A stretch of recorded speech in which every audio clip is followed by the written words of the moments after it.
नमस्कार दोस्तों, crime stories channel पर मैं राजेश आपका स्वागत करता हूं।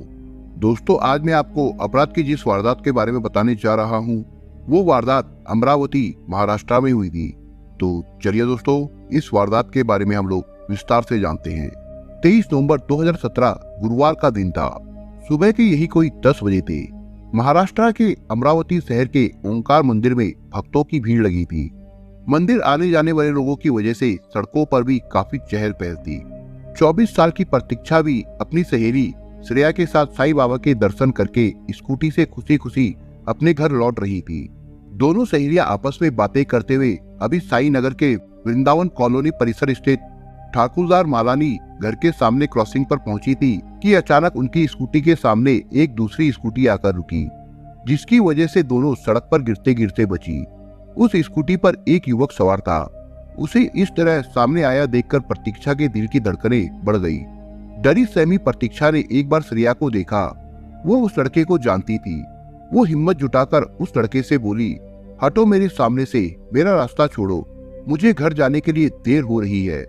वो युवक उसे घूरने लगा। तभी प्रतीक्षा ने श्रेया से कहा, श्रेया, ये सामने से नहीं हट रहा तो तुम अपनी स्कूटी साइड से निकाल कर चलो। श्रेया वहां से निकल पाती उसके पहले उस युवक ने श्रेया के नजदीक आकर स्कूटी की चाबी निकालते हुए कहा, प्रतीक्षा, आज मैं तुम्हें ये जानकर ही जाने दूंगा कि तुम मेरे साथ चलोगी या नहीं। मैं तुम्हारे साथ क्यों चलूं? प्रतीक्षा ने कहा, क्योंकि तुम मेरी पत्नी हो, तुमने मुझसे शादी की है। युवक ने आवेश में आकर कहा, मैं कितनी बार कह चुकी हूँ कि अब मैं तुम्हारे साथ नहीं जा सकती। तुम ये बात भूल जाओ कि मैं तुम्हारी पत्नी हूँ। ना अब मैं तुमसे प्यार करती हूँ और ना पहले तुमसे प्यार करती थी। प्रतीक्षा ने सीधे जवाब दिया, लेकिन मैं तुम्हें अभी भी अपनी पत्नी मानता हूँ और प्यार भी करता हूँ, इसलिए मैं कतई नहीं चाहूंगा कि तुम मुझसे दूर रहो। तुम्हें मेरे साथ चलना ही होगा। अगर आज तुम मेरे साथ नहीं चलोगी तो अच्छा नहीं होगा, युवक ने धमकी दी। प्रतीक्षा उसकी इन बातों से परेशान हो गई। उसने उसे समझाने का प्रयास करते हुए कहा, तुम मेरी बात समझते क्यों नहीं? मैं तुम्हारे साथ नहीं जा सकती, फिर भी तुम ऐसा कुछ नहीं करोगे जो मेरे लिए अच्छा ना हो। प्रतीक्षा, मैं कुछ भी कर सकता हूँ। तुम्हारे साथ ना आने से अब मेरी जिंदगी में बचा ही क्या है? तुम्हारी वजह से मुझे थाने और कोर्ट कचहरी की चक्कर लगाने पड़ रहे हैं। तुमने मुझे कहीं का नहीं छोड़ा, मेरी जिंदगी तबाह करके रख दी है। भला मैं तुम्हें कैसे छोड़ सकता हूँ? इतना कहकर उस युवक ने जेब से एक चाकू निकाला। चाकू देखकर प्रतीक्षा और उसकी सहेली श्रेया घबरा गई। दोनों कुछ कर पाती उसके पहले ही उसने प्रतीक्षा पर हमला कर दिया। प्रतीक्षा की मार्मिक चीखें वातावरण में गूंजने लगी। वो जमीन पर गिरकर तड़पने लगी। इस पर भी उस युवक का गुस्सा शांत नहीं हुआ। वो उस पर तब तक वार करता रहा जब तक कि वो शांत नहीं हो गई। सहेली पर हमला होने से श्रेया घबरा गई। वो प्रतीक्षा की मदद के लिए चीखती चिल्लाती रही, पर मदद के लिए कोई नहीं आया। कुछ लोग वहां खड़े बस तमाशा देखते रहे। हमलावर को जब विश्वास हो गया कि प्रतीक्षा मर चुकी है तो वो बड़े आराम से अपनी स्कूटी लेकर फरार हो गया। फिल्मी अंदाज में घटी इस घटना से डरी सहमी श्रेया ने घटना की खबर पुलिस कंट्रोल रूम के साथ साथ प्रतीक्षा के घर वालों को भी दे दी। क्योंकि वो इलाका थाना राजपेट के अंतर्गत आता था, इसलिए पुलिस कंट्रोल रूम से ये सूचना राजपेट थाने को प्रसारित कर दी गई। थाना प्रभारी किशोर सूर्यवंशी ने इंस्पेक्टर दुर्गेश तिवारी को आवश्यक पुलिस टीम के साथ घटनास्थल पर भेज दिया और अपने आला अधिकारियों को सूचना देने के बाद खुद भी घटनास्थल की तरफ रवाना हो गए। इंस्पेक्टर दुर्गेश तिवारी के घटनास्थल पर पहुंचने से पहले मृतका के घर वाले वहां पहुंच चुके थे। उसी दौरान प्रेस फोटोग्राफर फिंगरप्रिंट ब्यूरो की टीम भी वहां पहुंच गई। इंस्पेक्टर दुर्गेश तिवारी ने प्रतीक्षा के घर वालों को सांत्वना दी कि हो सकता है प्रतीक्षा की सांसें चल रही हो। फिर वो प्रतीक्षा को अपनी कार में डालकर नजदीक के डॉक्टर बड़े अस्पताल ले गए, पर डॉक्टरों की टीम ने जांच के बाद प्रतीक्षा को मृत घोषित कर दिया। दिन दहाड़े घटी इस घटना की खबर थोड़ी ही देर में सारे शहर में फैल गई। पूरे शहर में सनसनी सी फैल गई। घटना की जानकारी पाकर अमरावती शहर के police commissioner Dattatreya Mandlik, DCP Shashikant Satav घटनास्थल पर पहुंच गए।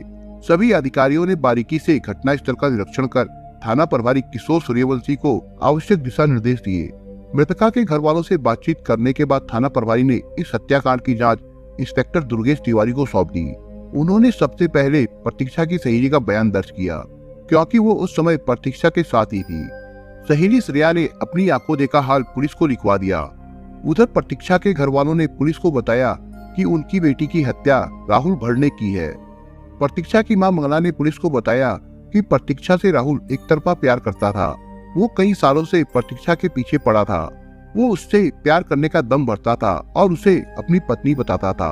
अक्सर वो उसे छेड़ता, परेशान करता और तरह तरह की धमकियां दिया करता था, जिससे प्रतीक्षा का कहीं अकेले आना जाना मुश्किल हो गया था। इस बात की शिकायत उन्होंने फ्रेजरपुरा, गाड़गेनर और राजापेट पुलिस थानों में की थी, लेकिन पुलिस ने उसके खिलाफ कोई कठोर कार्रवाई नहीं की, जिससे उसकी हिम्मत और बढ़ गई। ये उसी का नतीजा है। लोगों को जब ये जानकारी मिली तो वे आक्रोशित होकर सैकड़ों की संख्या में इकट्ठे होकर थाना राजपेट के सामने पहुंच गए और प्रतीक्षा के हत्यारे को अतिशीघ्र गिरफ्तार करने की मांग करने लगे। मामले को तूल पकड़ते देख डीसीपी ने तफ्तीश का दायित्व खुद संभाला। उन्होंने लोगों को भरोसा दिलाया कि हत्यारे राहुल को जल्द से जल्द गिरफ्तार कर लिया जाएगा। इसके बाद डीसीपी ने कई टीमें गठित की। पुलिस टीमें राहुल भड़ के सभी ठिकानों पर तफ्तीश के लिए निकल गई। पुलिस ने उसके दोस्तों, नाते रिश्तेदारों से पूछताछ की। राहुल का जब पता नहीं चला तो उसके फोन की लोकेशन को ट्रेस किया जाने लगा। मोबाइल की लोकेशन के आधार पर पुलिस टीम ने उसे यवतमाल के मूर्तिजापुर रेलवे स्टेशन के पास से रात करीब 2 बजे गिरफ्तार कर लिया। जिस समय पुलिस टीम ने राहुल भड़ को गिरफ्तार किया था, उस समय उसकी स्थिति काफी खराब थी। पुलिस उपचार के लिए उसे डॉक्टर के पास ले गई। राहुल भड़ की हालत सामान्य होने के बाद पुलिस उसे थाने ले आई। पुलिस ने उससे प्रतीक्षा की हत्या के बारे में पूछताछ की तो उसने बड़ी आसानी से स्वीकार कर लिया कि प्रतीक्षा की हत्या उसने मजबूरी में की थी। यदि वो उसकी बात मान लेती तो ये करने की नौबत नहीं आती। पूछताछ के बाद उसकी हत्या के पीछे की जो कहानी सामने आई वो कुछ इस प्रकार से थी। 26 साल का राहुल भड़ अमरावती के गांव हथौड़ा का रहने वाला था। उसके पिता बबन राव भड़ का गाँव में एक छोटा सा कारोबार था। उनके परिवार में पत्नी के अलावा एक बेटी और 2 बेटे थे। बड़ा बेटा अकोला की एक प्राइवेट फर्म में नौकरी करता था। राहुल परिवार में सबसे छोटा था। घर वालों के लाड़ प्यार में वो जिद्दी हो गया था, लेकिन वो तेज तर्रार और महत्वाकांक्षी युवक था। वो पढ़ाई में काफी होशियार था। सिविल इंजीनियरिंग की डिग्री लेकर वो नौकरी करने के बजाय किसी ऐसे काम की तलाश में था जिसमें मोटी कमाई हो। वो नागपुर जाकर ठेकेदारी करने लगा था। परिवार में सब कुछ ठीक ठाक चल रहा था, लेकिन प्रतीक्षा को देखने के बाद वो उसका दीवाना हो गया था। छावड़ा प्लांट अमरावती शहर की रहने वाली प्रतीक्षा के पिता मुरलीधर मेत्रे धार्मिक प्रवृत्ति के व्यक्ति थे। परिवार में उनकी पत्नी मंगला मेत्रे के अलावा 2 बेटियां थी। पिता की तरह दोनों बेटियां भी धार्मिक प्रवृत्ति की थी। सभी साईं बाबा के भक्त थे। गुरुवार को सभी साईं बाबा के मंदिर जरूर जाते थे। प्रतीक्षा पढ़ाई में भी होशियार थी। पहली कक्षा से लेकर एमएससी तक उसने अच्छे अंकों से पास की थी। वो टीचर बनना चाहती थी, लेकिन उसका ये सपना अधूरा ही रह गया।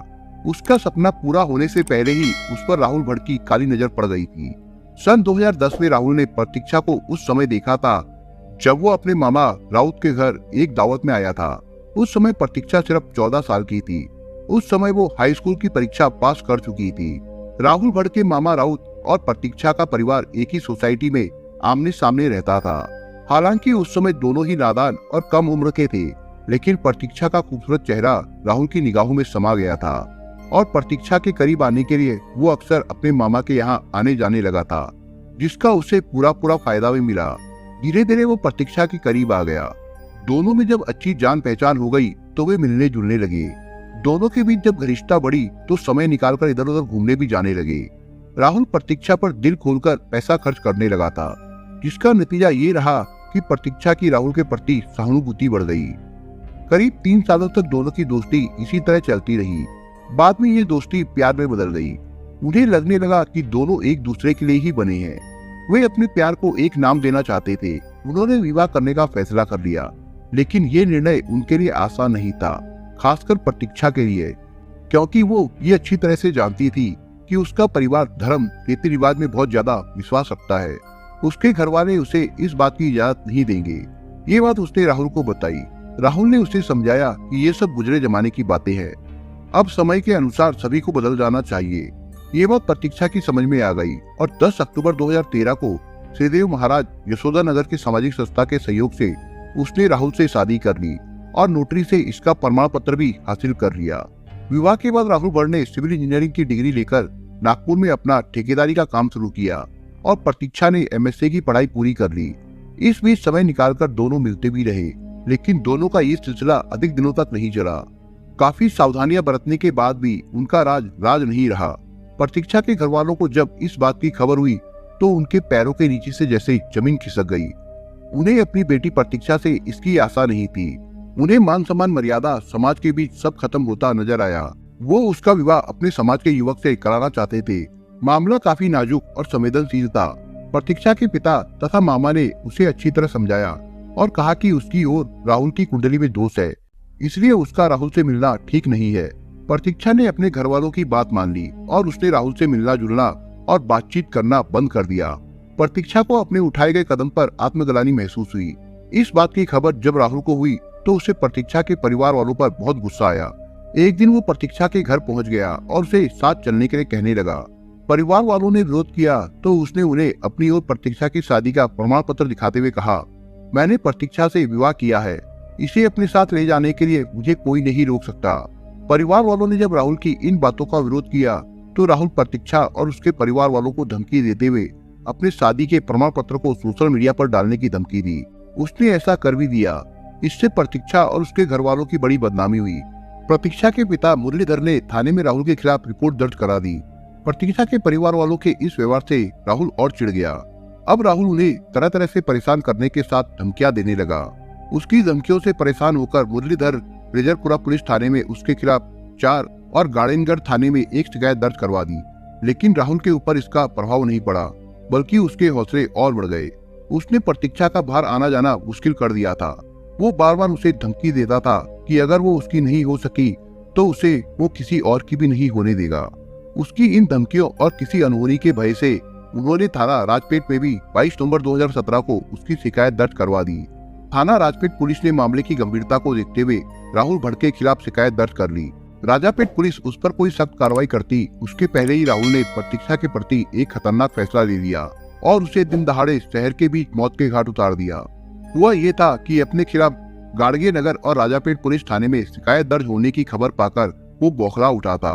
उसे इस बात का एहसास हो गया था कि अब बात नहीं बनेगी और न ही उसे प्रतीक्षा मिलेगी। उसने तय कर लिया कि वो एक बार और प्रतीक्षा की राय जानेगा। यही सोचकर वो नागपुर से अमरावती पहुंच गया और प्रतीक्षा के बारे में रेकी करने लगा कि वो किस समय कहाँ जाती है और उसके साथ कौन जाता है। उसे पता चला कि वो गुरुवार को साईं बाबा के मंदिर जरूर जाती है, इसलिए उसने उस दिन योजना को अंजाम देने का फैसला कर लिया। 23 नवंबर 2017 को सुबह 10 बजे के करीब प्रतीक्षा अपनी सहेली श्रेया के साथ साईं दर्शन करके घर लौट रही थी। तभी उसने रास्ता रोक लिया। जब प्रतीक्षा ने उसके साथ जाने से मना कर दिया तो राहुल ने चाकू से गोदकर प्रतीक्षा की हत्या कर दी। प्रतीक्षा की हत्या करने के बाद वो अपनी स्कूटी से बड़नेरा पुलिस थाने के अंतर्गत आने वाले रेलवे स्टेशन गया। वहां उसने अपनी स्कूटी पार्किंग में खड़ी करके नागपुर जाने वाली ट्रेन का टिकट लिया। वो ट्रेन के आने का इंतजार करने लगा, लेकिन यहाँ उसे पुलिस का खतरा अधिक लग रहा था, इसलिए वो स्टेशन से बाहर आया और अपनी स्कूटी से सीधे यवतमाल के मुर्शिदापुर रेलवे स्टेशन पर पहुंचा और ट्रेन का इंतजार करने लगा। इसी बीच पुलिस उसे खोजते हुए वहां पहुंच गई। राहुल भट्ट ने अपना गुनाह स्वीकार कर लिया था। पूछताछ करने के बाद इंस्पेक्टर दुर्गेश तिवारी ने उसके खिलाफ मामला दर्ज कर न्यायालय में पेश कर उसे जेल भेज दिया था। इस मामले की जांच पूरी होने के बाद अमरावती पुलिस कमिश्नर दत्तात्रेय मांडलिक ने तत्काल प्रभाव से फ्रेजरपुरा पुलिस थाने के इंस्पेक्टर राहुल अठावले, कांस्टेबल गौतम धुरंधर और ईसा खाड़े को निलंबित कर दिया। बाकी उन अधिकारियों के खिलाफ जांच बिठा दी जिन्होंने समय रहते कार्रवाई नहीं की थी। दोस्तों, आप अगर चैनल पर नए हो तो आप चैनल को सब्सक्राइब करने के साथ कमेंट बॉक्स में इस कहानी के बारे में अपने विचार जरूर लिखिएगा। मिलता हूं एक नई कहानी के साथ, तब तक के लिए अपना ख्याल रखिएगा। धन्यवाद।